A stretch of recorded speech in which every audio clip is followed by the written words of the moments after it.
For this request, the minimum would be 4,000 square feet, whereas I believe in the UDC for R6, the minimum lot size is 6,000. So there is a slightly smaller minimum lot size requirement in this case.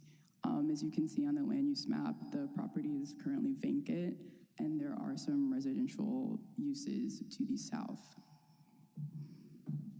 Here's some photos of the subject property.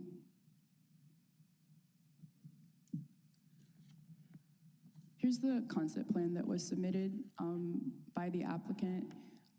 As you can see, there is a pretty considerable common open space provided.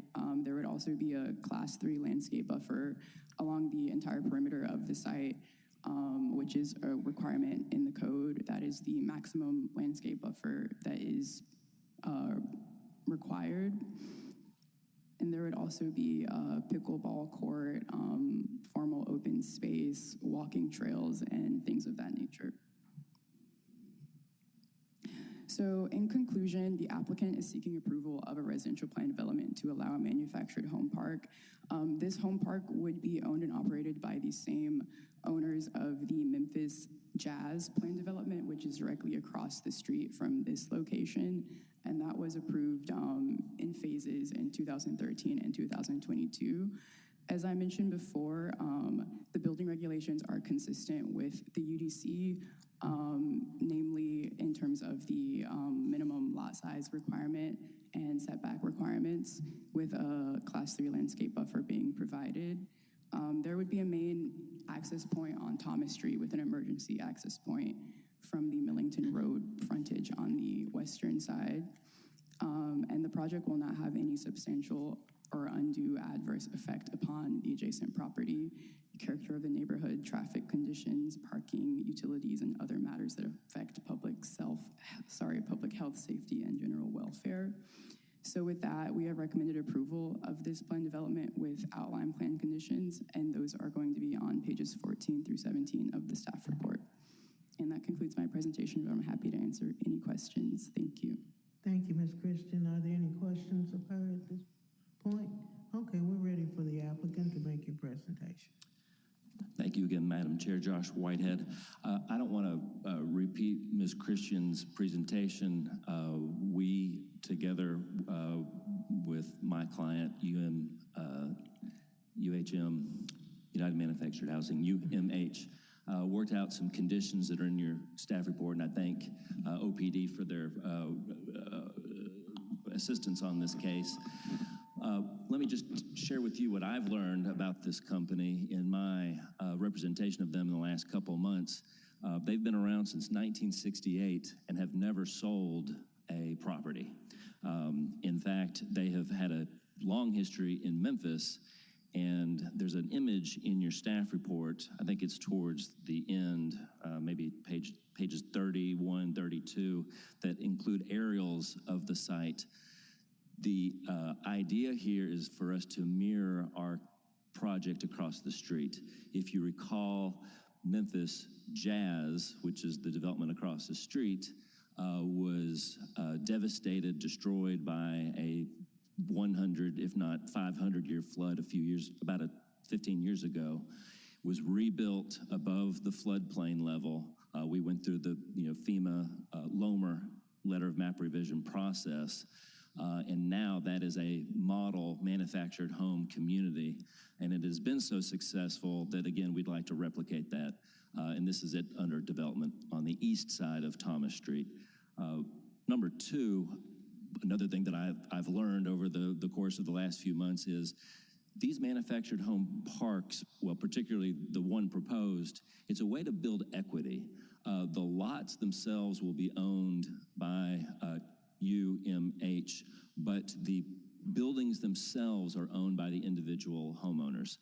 Now, oftentimes, they don't take their homes with them if they move, but they are able to sell their equity to the next person.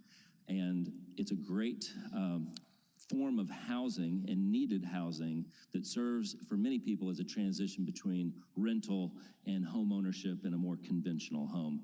That said, some people do stay here for decades, but it does provide a sort of missing middle kind of housing that is desperately needed in this community. With that, I know Ms. Bailey, we spoke briefly, has filled out a card, and I would like to be respectful and responsive to her comments, so I will rest at this moment. Thank you. Okay. We're going to have Ms. Bailey come up and give us your remarks.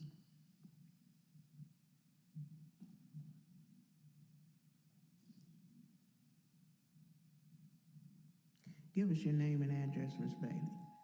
I'm having a hard time hearing y'all back there. This system is not good. You're coming across muffled back here, so I can't understand what you're saying up here. I am against this. Okay, give us your name and address, and then go ahead. Lois Bailey. I live on Creston Avenue, which is the side of where this property is, at 1135. I own 11 properties, counting my own, on that street, from Old Millington Road to Highway 51. All the houses across from me are backed up to that property. They want to build this trailer park. I have been through the flood that we had May 1st of 2011, and I had to sandbag every house on that side because we were flooding, and it came right up to our houses. So I know good and well it has not been improved. They have not raised that level of the dirt and everything. They haven't brought it up at all. But I've talked to all my residents on the street, that block. They're elderly, they work every day, they can't come to meetings. I've had 4 of them that's just had surgeries, they couldn't come. They would sign a petition, but they can't come in person. Nobody's for this on our street at all. And we like the woods behind us. And like I told them at the other meeting I went to, you want to put a 12-foot fence up where they can't come over the fence to our properties or, throw things on our property. I've seen it done at the trailer park off of Witten Road. My best friend lived there, and let me tell you, it was horrible. It was nice in the beginning, but when they sold the trailers, then it just went to pot. So I don't want them there. I don't want them there. I'm sorry. Nothing against the company. It's just we don't want that on the backside of our properties. We like the woods. But I don't know what else to say other than we don't want any type of mobile homes backed up to our properties. Okay, thank you. Do we have any questions of her? Of Ms. Bailey? Anybody on the board? Ms. Bailey, the street that you speak of that's backed up, is that the same street where you own all 11 homes on? Yes, on Creston Avenue. Okay, Yes. okay. Yes. Gotcha. Gotcha. Okay, thank you. Okay, thank you. Anybody else? Okay, hearing none, we're ready for the applicant to continue and/or rebuttal. Thank you, Madam Chair. Again, Josh Whitehead. I'm going to introduce in a moment Jeff York with UMH, as well as Ian Marie with Reeves engineering firm, who's going to speak to the stormwater issue. But before I do that, I do want to make a distinction between your grandfather's trailer home park and what we're proposing, a manufactured home park. These will be manufactured to be site built and site located under the building code, which is why most of them will remain on site after people buy, sell their properties. Number 2, we will have a buffer on all sides, particularly on our south side. So there is a benefit to a comprehensive development such as this in 2 ways. Number 1, there will be a buffer, whereas if this was conventionally developed, there would be no buffer. But number 2, developed comprehensively, we are going to take a a master planning look at the stormwater situation of this site. There's been two significant things that have occurred since that catastrophic 2011 flood. Number one, and they're both related, and I think they were both the product of a resiliency grant from the federal government. The the Loosahatchee River and the Todd's Creek, which flows just to the north of this site, have been improved, and there have been retention ponds built for those waterways. So we're hopeful and confident, actually, that that a catastrophic flood event like that would not happen again. But if it did, this land will be raised. And on that, I think I'm going to hand the floor over to Mr. Marie with Reeves, who's going to speak a little bit more about the stormwater improvements we're proposing.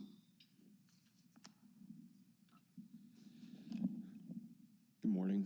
I'm Ian Murray. I'm a licensed professional engineer with the Reeves firm over at 6800 Poplar Avenue. I've been researching this site, and the most noticeable thing is that the site is, as a whole, significantly lower than any of the homes on Creston and will flood first. We have a vested interest in making sure that our homes do not flood. If her homes flood, our homes have already flooded. Part of what we're doing is working with FEMA to install the homes at the correct finished floor elevation above 100-year storm elevation, and then any fill placed within the floodplain will be compensated for with a excavated compensatory that will be oversized to account for any additional runoff from impervious area. As a whole, from an engineering perspective, it doesn't make much sense to design and build a site that you think is going to flood and impact your neighbors. And that's pretty much all there is to it. With that, that's pretty much all I have to say about this.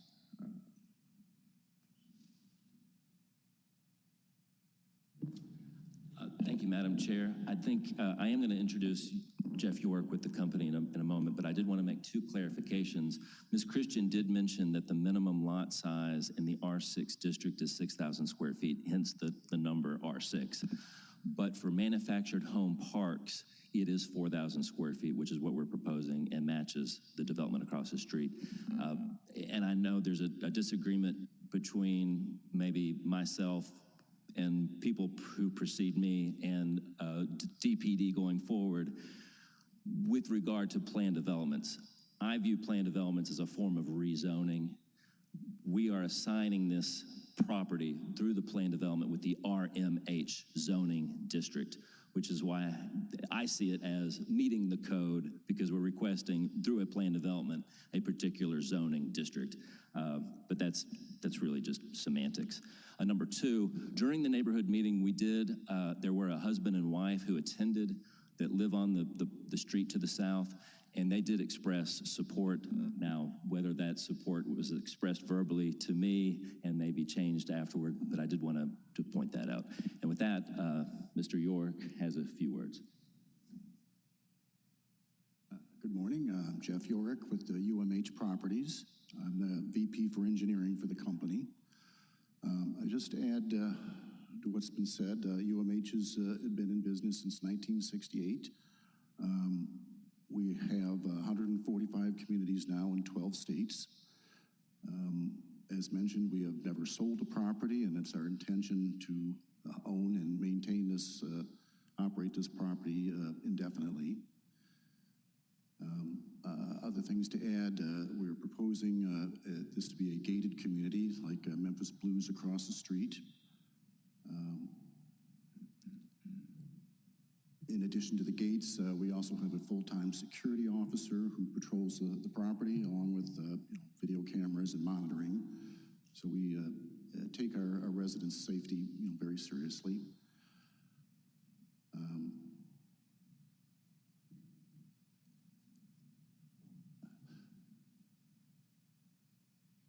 I guess we'll let our engineers talk more about the stormwater, but that's we take that seriously. You know, we want our residents to be safe in their homes. We want them to stay for a long time. And we want to do this right. We've been in Memphis since the mid-'80s. We also own properties in the Nashville area. So, we like Tennessee, we love Memphis, and we want to make this a success. Your address? Thank you. You have a question? Yeah, I tell him his address. Okay, can you give us your address, please? My address, 520 Pocahontas Avenue. Okay, any questions, further questions of anybody before Mr. Whitehead? Yes, so these units, do they start off people renting these, or there's At this point, our existing community, Memphis Blues, is an all-rental home community. Memphis Jazz is proposed as a owner-owned units, so these will all be for sale. all of these new ones will be for sale? Yes, sir. This is the one that's Memphis Jazz. Memphis Blues is across the street. Okay. Anybody else? Yeah, so when you say you don't sell, I guess is that more so, obviously we're selling the real estate, the property, but you're not selling the land, is that correct? There will be a separate land lease, essentially, for the parcels. So you'll own the building and pay Structure. a mortgage, and then on top of that, almost like an HOA, your land lease would cover the expense of the guardhouse and the gate and the common areas, et cetera. Okay, got you. Thank you. Mr. Whitehead, I want to go back to something you said. These are manufactured homes, but I think you said something about them being site-built. Under the state law, there's a distinction between mobile housing and manufactured housing. Manufactured housing cannot have chassis and must have, I think the appearance is the word in the law of a site-built home. So they'll have the appearance, they'll appear to be a site-proof home much more so than a trailer. Okay, so these are still built off-site, brought in, and then they'll have I see in the Yes, sir. conditions we'll have skirting and all that. Yeah. Yes, sir. Okay, all right. And then I wanted to also just follow up on the discussion about the floodplain that was brought up by the opposition. I want to make sure I understood what the engineer said. So the existing grade is below floodplain, and there has not been an effort to raise the entire site, but rather the homes would be installed above the floodplain. Is that right? That is correct. If you see on this image, there's in the northwest corner a blue tint that identifies the 100-year floodplain. And I believe, and Mr. Marie can correct me if I'm wrong, but it's only in those areas that you see the lots superimposed upon that tint that we're going to ask for a LOMR, a letter of map revision, to actually raise those, and then the homes themselves would be built above that. Okay, is that just the ones on that kind of west property line? Just the Maybe one? about 5 or 6, and then Yeah, there's those, the one up there too. Oh, yeah. sure. Okay. So those would be built on some kind of pilote or something like that or piers that would raise them above the floodplain? Well, we're going to move in. We're going to go through the LOMR process. So we're going to bring in dirt Oh, to it's gonna be actually dirt, okay. remove those sections from the 100-year floodplain. Okay, got it. And then have the map revised with, okay, got it. So that would address, in some ways, the opposition's concern about the floodplain issue on that site. Yes, sir. And one other thing, since we're talking about stormwater, you can see, I don't know if you can see at this scale, but there's a proposed pipe. We may keep it as a stream, depending on our conversations with TDEC. But that pipe will bring the water to the north to the, what we call the natural area. Okay, gotcha. And that's going to act as a detention pond? To the detention pond and then across to the northwest underneath Old Millington Road. Gotcha. I'm assuming there's some kind of drainage basin or something over there. Yes, sir. Okay, got it. Thanks.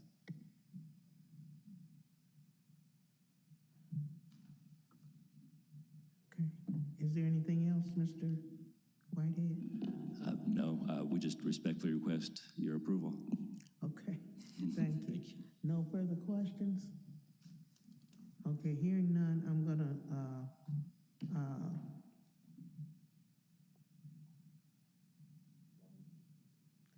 close the public portion of this meeting.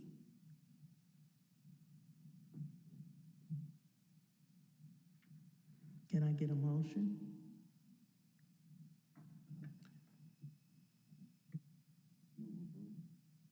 I think the regular chair has to.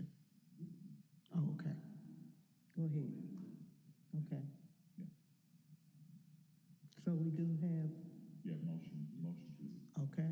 Do we have a second? Usually okay. We have is there any discussion amongst our board members?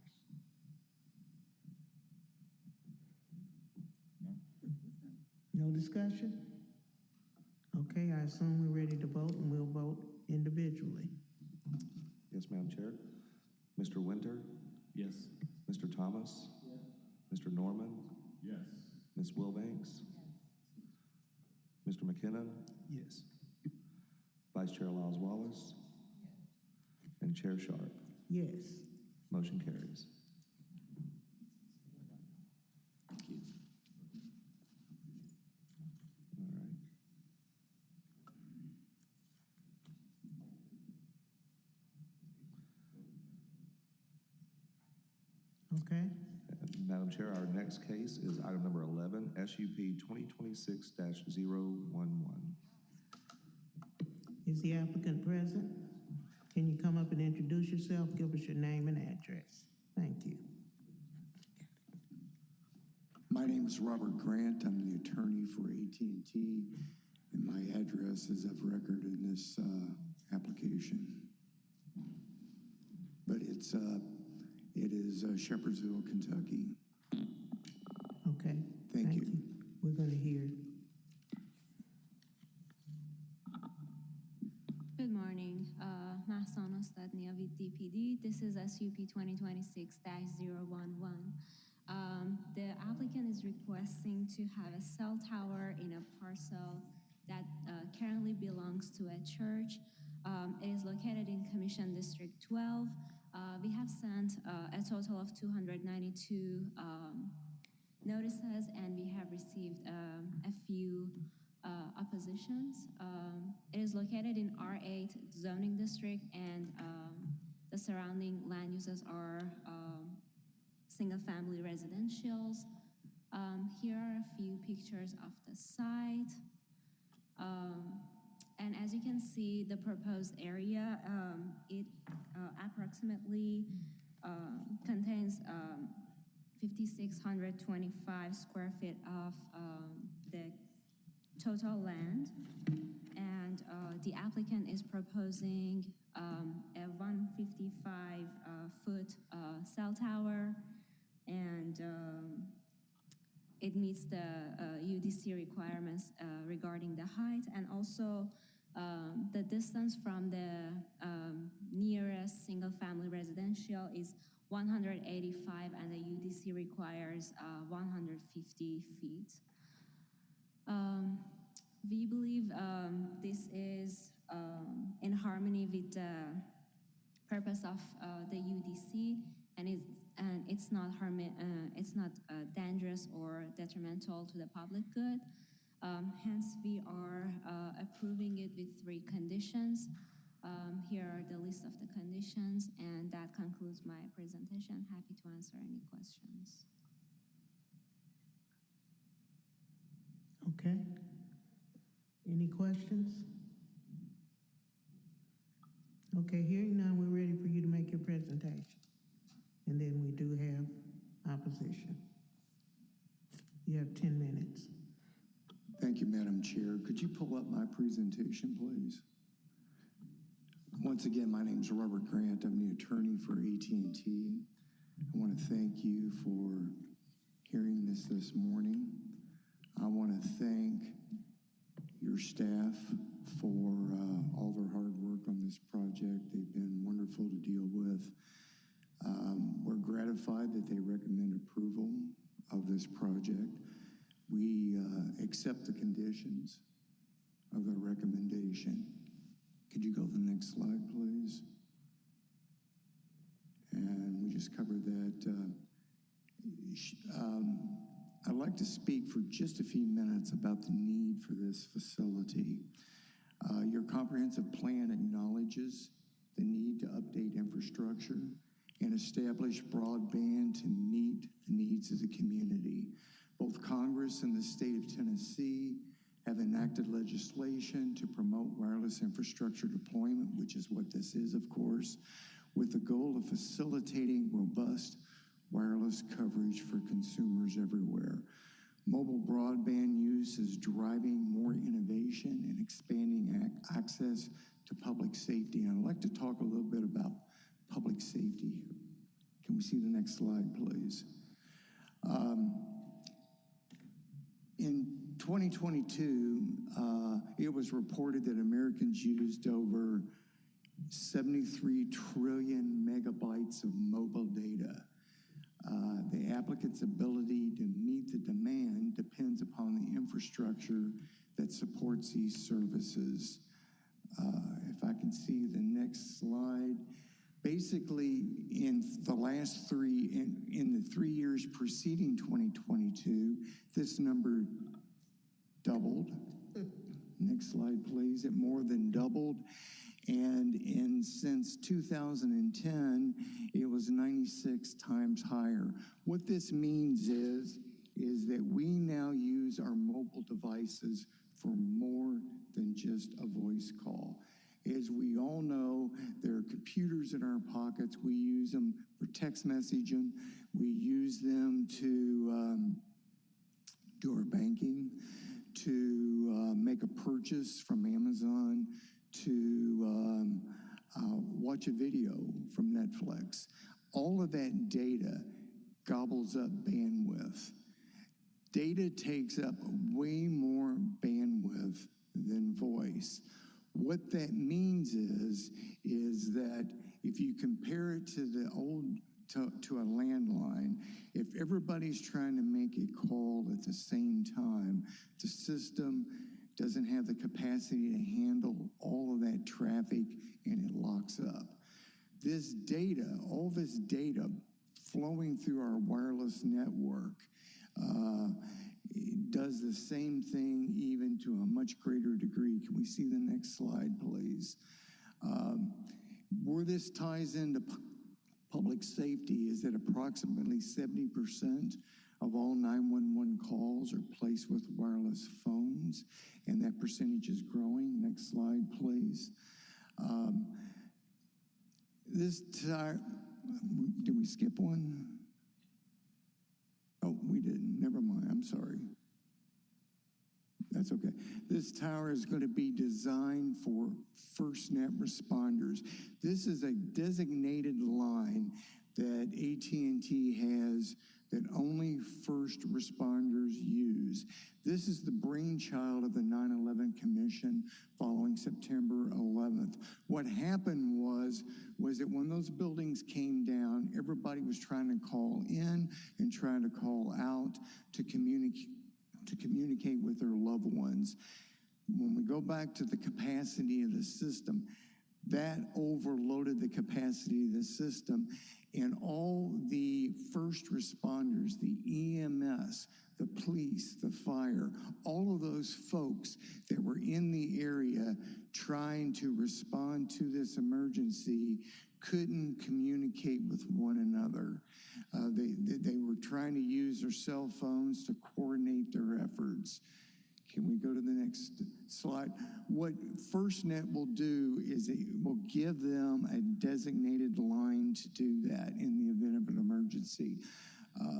As we know, landlines are declining. 72% of adults live in homes with only a wireless phone, no landline.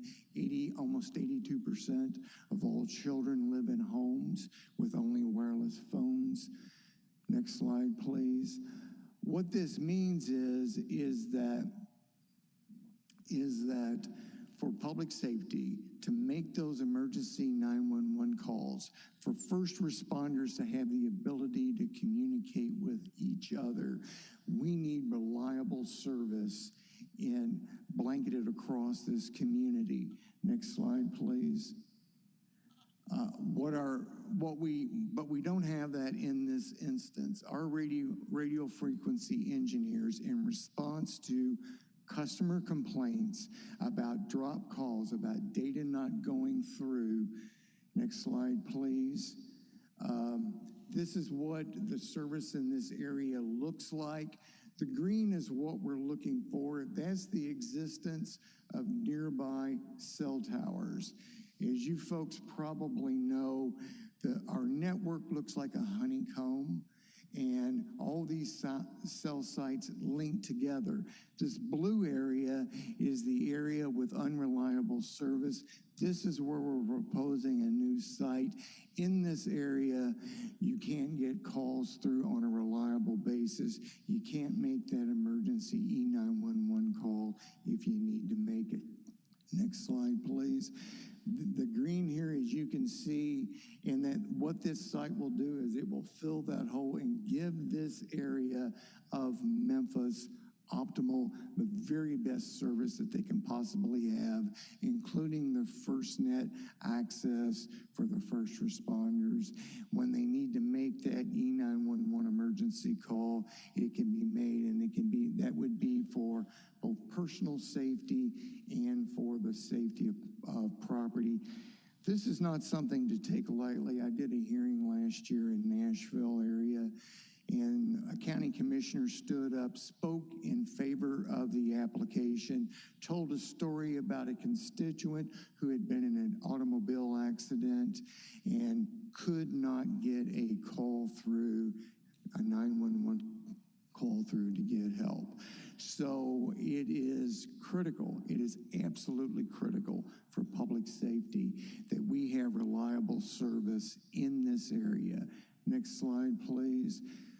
What our engineers do then is that when we determine that there's an area of need, they look at the existing network, they look at the sites around it, and they make a determination of where a new site needs to go to fill in that gap in coverage.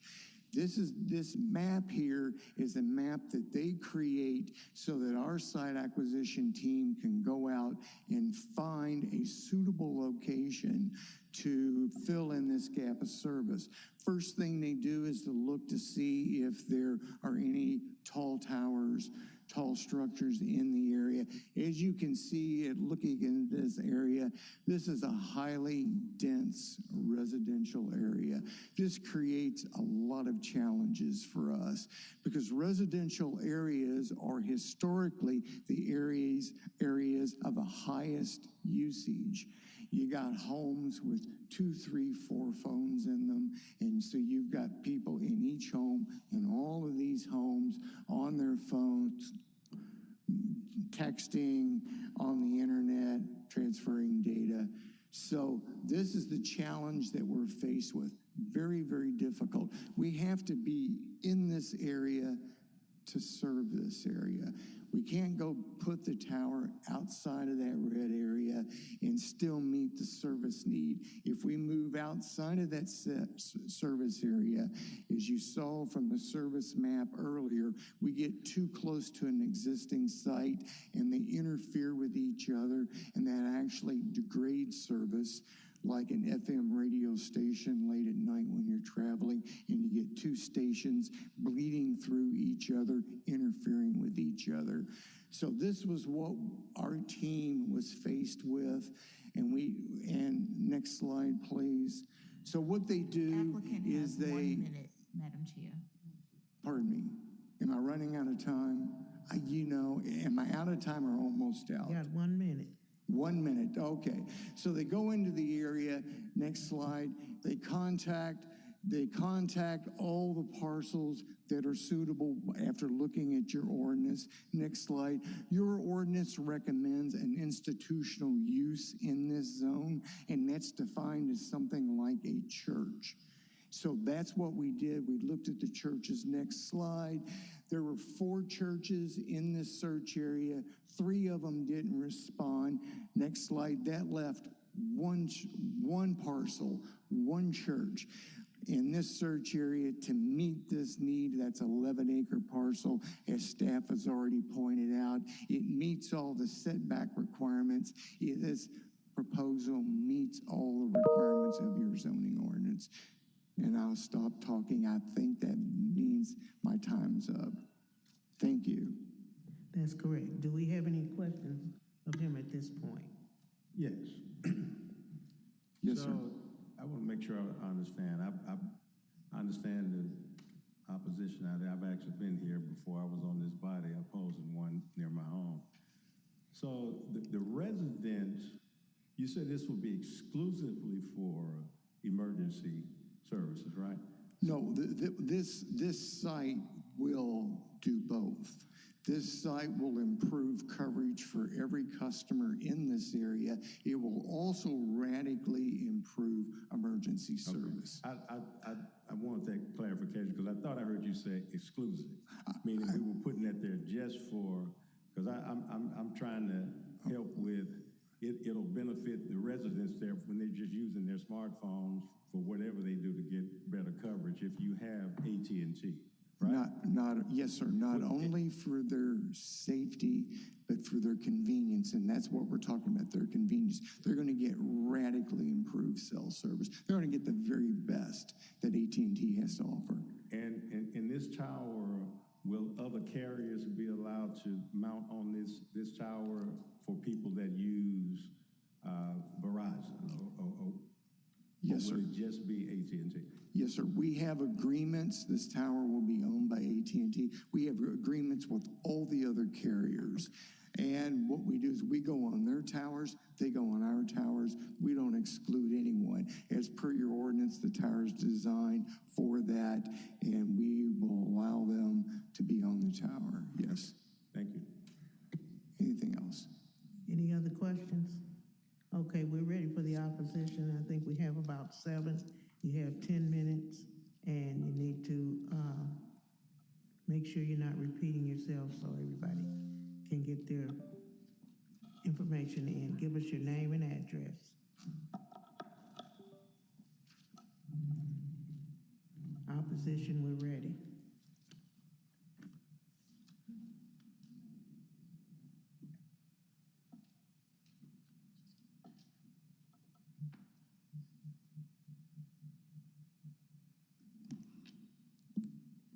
You need me to give my name and my address? Yes, ma'am. My name is Eunice Jackson Rogers. My address is 7549 SB Cove, 38125.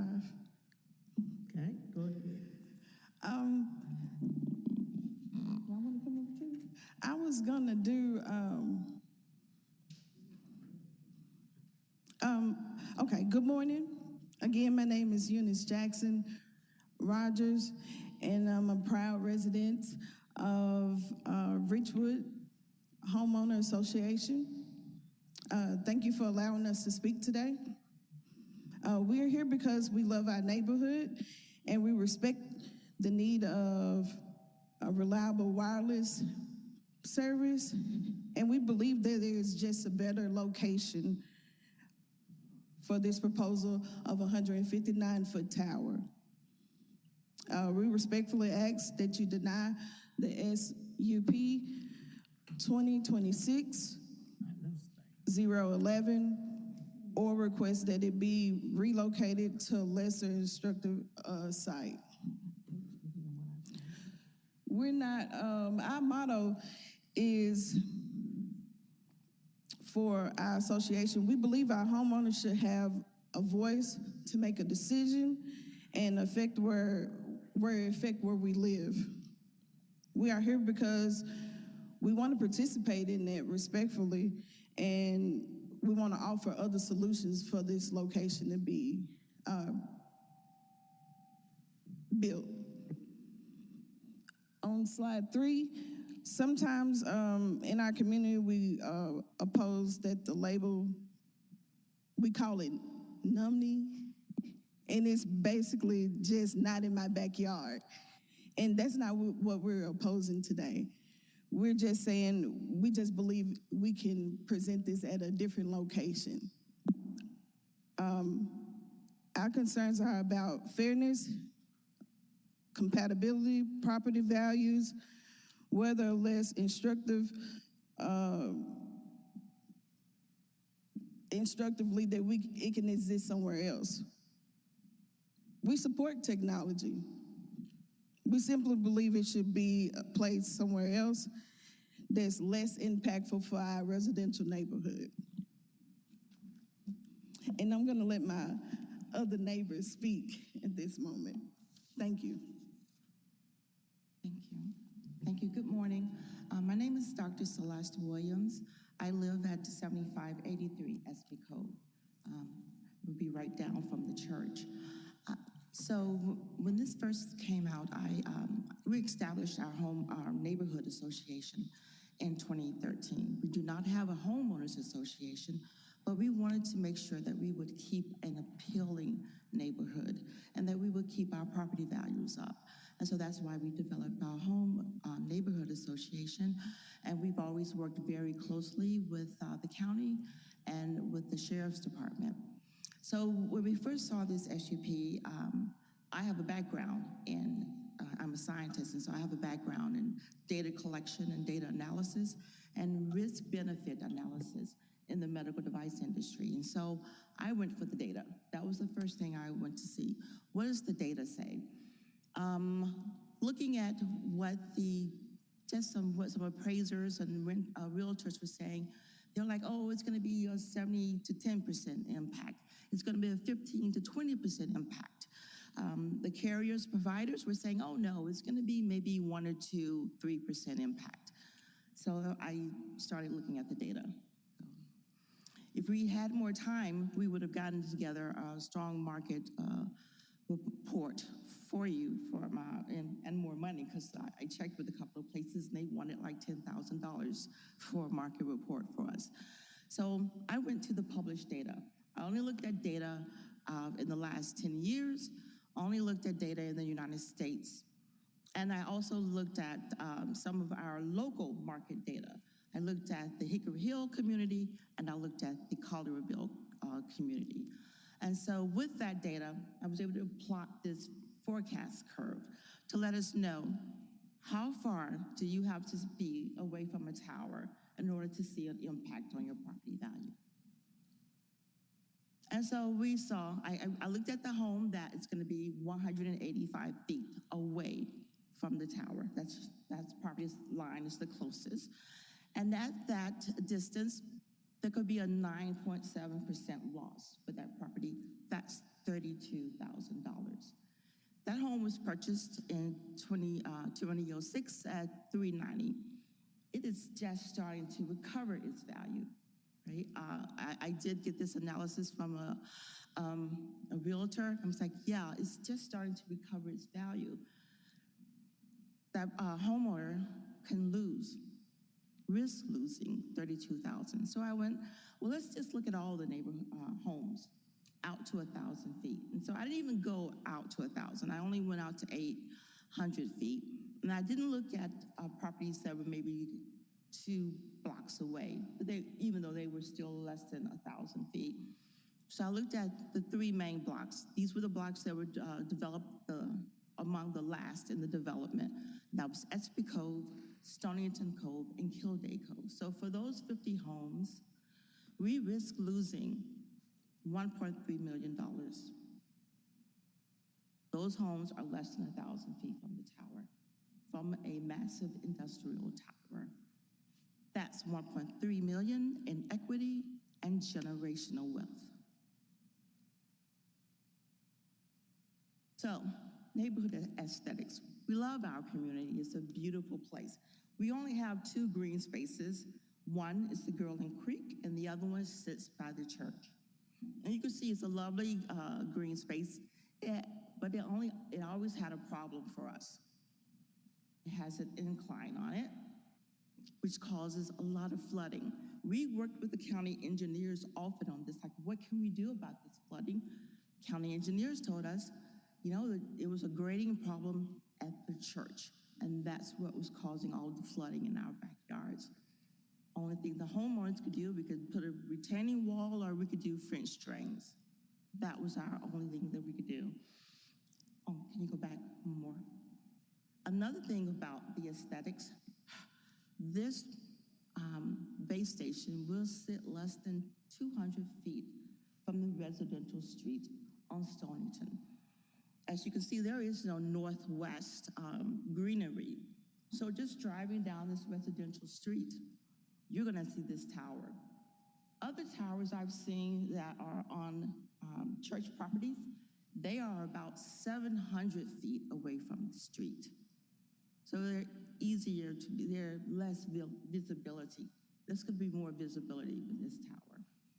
So we're, a couple of things, it was the visibility, it's transforming of our green space, and the disruption of the drainage problems. Okay.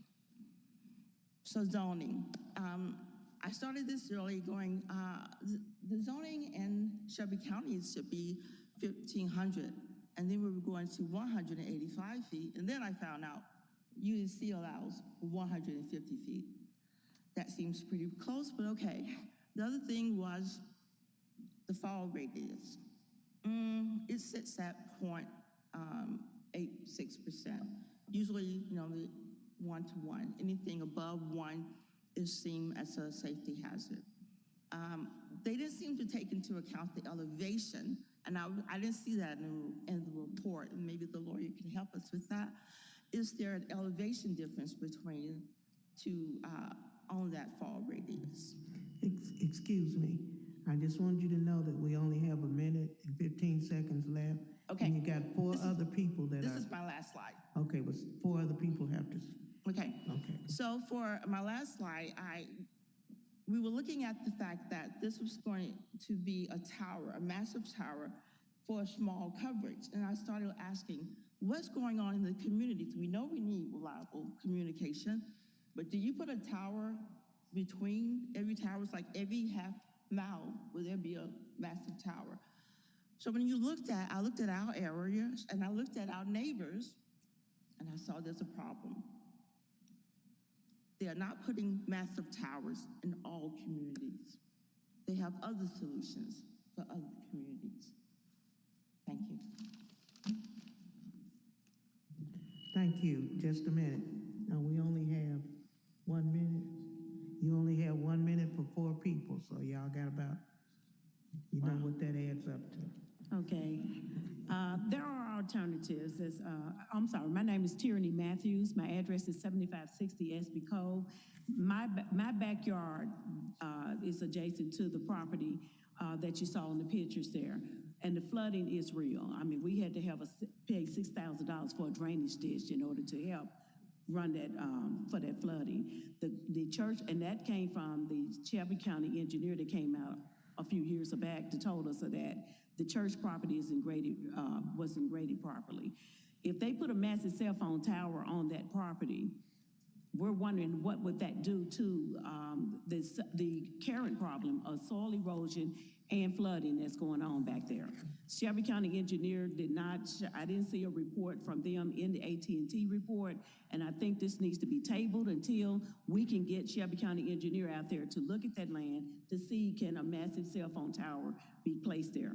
There are other sites along Shelby Drive at which that AT&T could put a cell phone tower less than a mile away. And the area that they're trying to cover for the gap is less than a fourth of a mile away, and it's a 0.05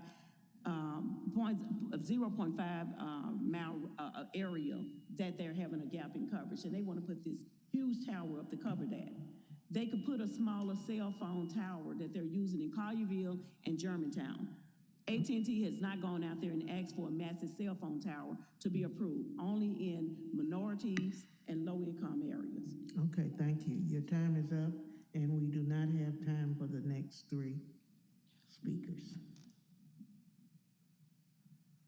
Okay, do you have any questions of the people who have spoken already? Any of our board members? Yeah, I want to ask of the community, like I stated, there's a cell tower about a football field from my house. And before I was part of this, I understand your concern, I promise you. But we needed coverage in my area. And the killing part is the tower is there. I'm with AT&T. I was on the phone this morning with my office. It just keeps cutting off because it's Verizon on mine. That's why I was asking him, would you have all the other carriers? Because this is very important. I would dare say every one of you have a smartphone and you want the coverage. And there's nothing worse than needing to call 911 or making a very important call and you have no coverage. I deal with that every day at my house. This is a rough one. And I heard someone say that, because I thought the same thing, that they only put these in, and I live in 38118, all right? But I go all over the county and the city, and there are cell towers in all parts of the city, you all. I want to state that, and I'm going to ask him, are there alternatives to putting I want to treat this community the same way we would, the Collierville, Germantown, Lakeland, all those areas. Have you explored all alternatives to where we can do a compromise that everyone can live with?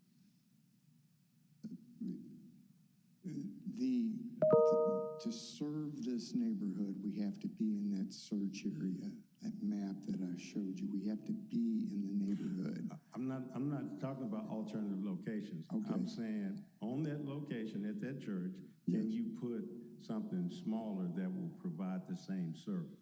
Have you looked at that? No, our engineers need it at this height that we've requested to get optimal connection. It's line of sight. The way the technology works, it's line of sight. So it's going to communicate with all those surrounding towers. If we lower it, we will still get improved coverage. It won't be as good. This community they'll get a cell tower, but they won't get optimal coverage. The optimal coverage would come at the height that we've requested. Well, what I would like for us to do is, if we could delay this, for you to be absolutely sure that we can work, because I am very sensitive to this community, and I hope you are as well. When I don't want them to feel that we're treating them different. All right, and if there's any way that we can lower this, and it gives time if we delay it to look at the drainage problem. I know that's a problem with that church. Right. That's not AT&T's problem, but maybe we can address both of these with a 30-day delay. We don't want to make a bad situation even worse. So I would hope we could do this rather than killing this, because we need cell towers. I hope all of us in here agree, until there's some different technology, one day we're going to do it from space, and we won't need this. And one thing I'll say to you all, even if they lower it, once it's there, you really don't notice them. I do not pay attention to that cell tower anymore. And I know people say you can get the ones that look like trees on. I don't even think you use that technology. That's actually older technology, isn't it? You're not proposing that, are you? No, sir. Yeah, I didn't think that's really used anymore. But if we could delay this, if you would go back and squeeze them up again to see if we can come up with a solution that will appease the folk. And I think everyone understands we need a cell tower. And for emergency EMS, we definitely need that to where they can communicate. I just want to see if it could be lowered and to provide and not compromise public safety and the quality of coverage that they have in this area. My last question is, have you had complaints? I know you all do the heat maps in those areas. Is the coverage bad in that area for the residents with their phones? Yes, sir. That map I showed you is they're gone. The map I showed you shows that the poor coverage. At our neighbor meeting, our landlord, the bishop of the church, talked about how they're at the church. They have AT&T, they have terrible service. They have members of their church who are AT&T customers who come in and have coverage on the drive in, and then they get into the neighborhood and their coverage drops or call drops. So, but they don't live in that community, I'm assuming. Some do, some don't. But he was just telling the story about members of his church who lived outside of the community and their experience with their service. So, it costs. This is public utility infrastructure. It costs AT&T a boatload of money, a ridiculous amount of money, to construct one of these towers to fix this service. We don't undertake this lightly. We certainly don't do it where it's not needed. There just wouldn't be any point in doing that. So there are indeed serious coverage issues in this area.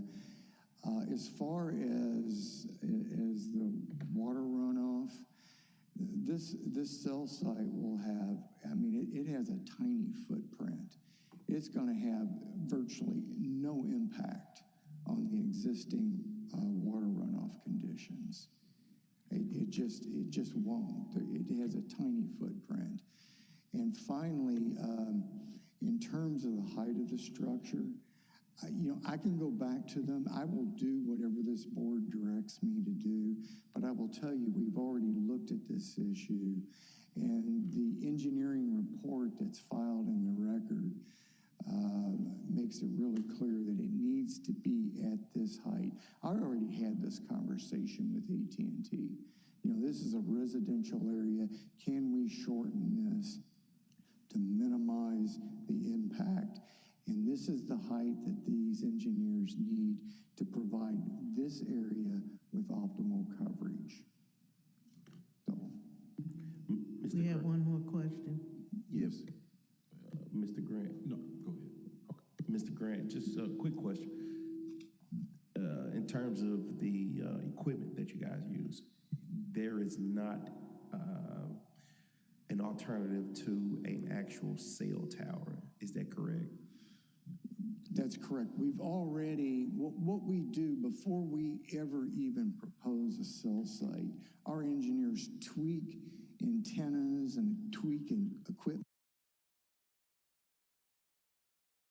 on all the surrounding sites, trying to solve the problem. Again, this is time-consuming and expensive. This is the very last stage of a very long process that lasts several years, where we go through multiple levels of review from the federal government and other agencies to get one of these approved. Time-consuming and very expensive. Okay, we have two more questions. Did that answer your question, Mr. McKinney? Thank you. Go ahead. I would say that I want to commend the community, first of all, for their well-framed research and response. How many of you are members of this community, just by show of hands? Okay, then for your time of being here on today, very appreciative of that.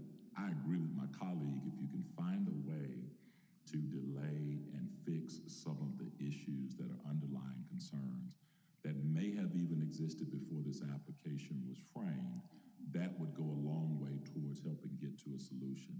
I would also say I don't want to minimize their concerns by saying things like this is very small or very minuscule. For a homeowner, a flood issue is a major issue.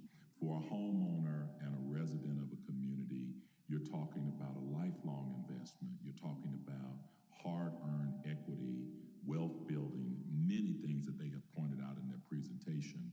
And so in comparison to what we're talking about, AT&T, which we know to be a conglomerate giant, and an individual or individuals within a community, we should not minimize those concerns. I think a delay would do you well to work towards that and then to bring the stakeholders together to see where we can find a way to go forward. Because I do agree, we do need cell towers, we do need effective communication, but we do need to also make sure that people don't have a perception that things are happening against them without some level of protection. Understood, and I didn't mean to minimize their concerns about flooding. I only meant to say that the tower itself, the disturbance on this existing parcel won't impact the existing conditions. That was a problem that existed long before we ever came in. And that's what I mean in response to that. If the problem existed even before you came, right, to go forward with a proposed solution that doesn't remediate the problem seems somewhat even more insensitive. We know that you knew that there was a problem, there's a flood problem. And so it won't make it worse, but it certainly doesn't improve anything. So I believe with the long-term relationship that you're seeking to have in that space, it would be a minimal investment to even improve it and say what could be done to make it better. We'll be glad to do that. I just want to be clear, we did not know that there was an existing water runoff issue here. We did not know that when we began to develop this site. You know, that is just something completely independent of this project. With the amount of research that goes into these kinds of things, to not know that there was a water runoff issue probably speaks to the fact that enough was not done. Okay, do we have one more question? Okay, now, Mr. Ragsdale, what do we do here? Do we close the public portion and entertain a motion to hold or entertain the case file? I believe that Mr. Norman has mentioned potential hold. The applicant has said that they would like to move forward, but is amenable to whatever the board decides. If the applicant has no objection and there's no objection to the board, then we could move on to a motion and a vote on the hold to see if that passes. Okay. We will do whatever this board wants to do, and it sounds like there are at least two members that would like to delay this a month while we investigate these issues, and we take these concerns seriously. So we have no objection to this being postponed 1 month. Okay. And so if Mr. Norman can make the motion and then we can get a second, if there's no objection, then we can hold. I would defer to my colleague who first mentioned it and then second the motion that he recommended. So I move that we hold this for 1 month. A second. Okay, we have a motion, we have a second. Is there any discussion amongst our? I'm sorry, may I amend the motion? I move that we would hold it for 1 month to return with resolutions to the concerns that the community has voiced today and that they be at least considered. Are you okay with that amendment? Yes. Okay.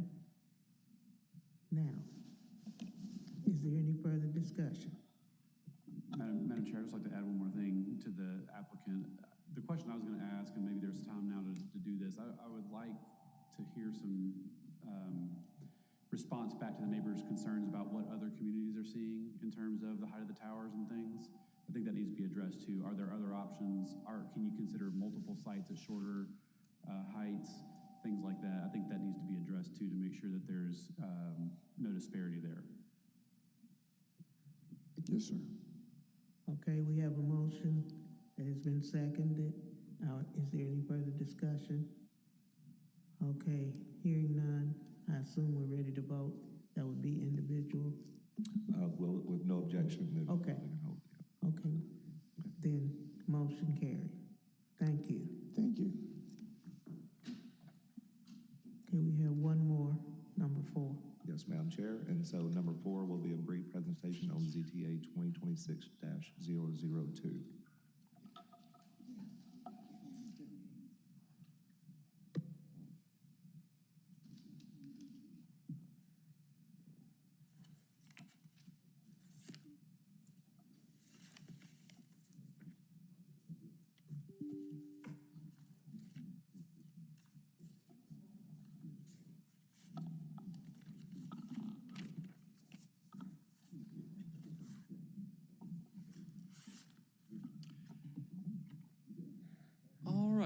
Good morning, board members. Nicholas Porter, Division of Planning and Development. This is, like Director Ragsdale said, this is going to be a brief presentation about what is a proposed minor change to the existing zoning code that is part of our broader effort to update the Unified Development Code. We let you know in, I believe at your May meeting, that we would be proposing a minor change to the existing code that will make it a little clearer the process that is required in order to repeal and replace the zoning map in its entirety. So that's what this is. I'm going to give you a little bit of background, tell you exactly what we're proposing, and then ask you for your recommendation. So as you know, over the past 2.5 years, as we've been working on the UDC update, we've been very clear that we intend to repeal and replace the entire zoning map. First and foremost, City Council asked us to do so in 2023. We've been working on it ever since. It's been 70 years, as we continue to mention, since we've done it. It's time for, we believe, a clean slate. Additionally, as we've been working on this draft code text, it has been done with the map in mind and vice versa. So neither can really do what they're supposed to do without the complete replacement of the zoning map. That being said, our current code is pretty much silent on what that would require. We have something called a comprehensive rezoning, but that's really intended to be small in scale and is actually explicitly limited to a smaller scale, whereas completely taking the map and replacing it wholesale is completely not mentioned in the code. So that has led to some, misunderstandings, some ambiguity about what exactly is required. What this text amendment we're asking you to vote on today will do is make it very clear and obvious what exactly is required in order to repeal and replace the entire map. So what would that require? What's the proposed process? It will require initiation by council and commission. They would have to pass a resolution asking us to do this. Then, of course, we would do the research and public engagement and all that requires. Again, this has taken 2 years for the current process we're going through. Number 3, the middle step here would be mailed notice. I'm going to talk a little bit about why we're making that change and a little bit more detail. And then, of course, like any other rezoning, this body would make a recommendation, and the elected bodies would then make the final decision. So, as I mentioned, we are proposing that these map replacements, as we call them, do require mailed notice. This amendment, as written, would require DPD to mail notice to every property owner within our jurisdiction, or I should say, the owner of every property within our jurisdiction. The content of this notice is regulated by our proposed amendment as well. It would include the current zoning of the property, the proposed zoning of the property, of course, information about this body's public hearings and future public hearings by the elected bodies, and direction to where folks can review the map in its entirety. So that is a change. It's something we've been talking about. We've done the research to make sure it's practical, and it is. So we're ready to move forward with putting that in the code and making sure it's very explicit and clear. So to wrap up, like I mentioned, our current UDC doesn't make it clear. In fact, it doesn't mention at all how the entire zoning map could be repealed and replaced. What this amendment is going to do, once approved, is ensure that every stakeholder, everyone from us to residents to the development community, everyone has the same shared and clear understanding of what exactly is required in order to repeal and replace the entire zoning map. And finally, in general, the approval of this ZTA is going to allow us to continue our important work on the code update toward affordable, livable communities for all neighborhoods. With that, I have to ask you to make one very minor amendment we call a typo. If you're looking at the very last page of the new text, we said not more than 45 or less than da-da-da-da. The zoning administrator shall issue a mailed notice to the owner of, and we forgot, all properties. So we respectfully, with that, ask for your approval as amended to kind of correct that typo. Just want to cross all the T's and dot all the I's. So with that, I'm available for your questions. Any questions?